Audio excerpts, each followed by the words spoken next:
rat rod metal lathe. This motor down here was 10 bucks at a flea market. It was a circular saw.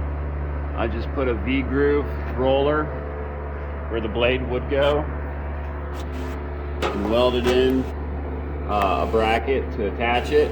You see that? On the top side, we got this double spindle I had laying around. I don't even know what it originally came from, what it was used for. I have no clue, I don't remember. I got some scrap steel, 1-inch bar, small sliver of pipe that more or less like is kaleidoscopic. I mean, it's not a perfect fit, but it was close. I bought these two bearings on Amazon. I mean, they might have cost as much as 20 bucks, but I don't think they did. The Vevor metal lathe head was $40. I might have got it on sale for like 35, but let's just call that 40 bucks. Oh, this rail, the cast iron piece, was originally a Powercraft wood lathe. See that?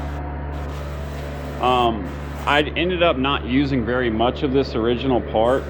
I still have the head for it over here. I'll use that for something else. But oh, I got the tailstock piece for it, and I just kind of built off that base. I couldn't get the head to square out quite right, especially with the adapters going to the chuck. So I mean, it took some effort. It wasn't easy. It didn't just like glide together. And honestly, if I was doing it again, I would have just made the whole fucking thing from my own metal, because I'll get better results, and you know, it'd be a lot more predictable. Not as much effort. It takes a lot more effort to try to convert scrap into something than it does to make something new, you know, because you got to plan around what you got as opposed to coming up with a plan of what you want and executing it. Anyway, for the slide, the rails, the guide, you know, there's a piece of bar or threaded rod. I think it was 5/8 threaded rod from Rural King, excuse me, down at the base. Had some scrap rod for this part. You know, obviously the nuts and stuff. I'm trying to think what else I would have spent any money on. The steel, you know, like this and you know, all this stuff to make it move and actuate both ways where the cutting head will be. Cutting head is a work in progress, don't have it yet. We just drilled some stuff out today, so we should have a nice cutting head on here by the end of the week. Anywho, let's see. Yeah, that's pretty much it, man. I mean, I really think, I don't know what my exact cost is, but you know, again, 20 bucks, 10,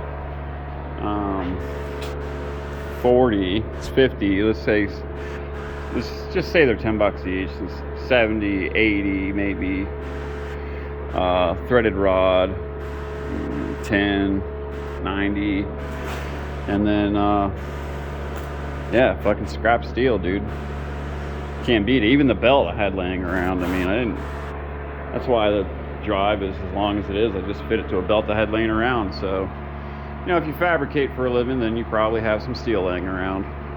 But this is just kind of for fun. Just want to see if I can make something usable, and well, it's fucking usable. It's my rat rod lathe.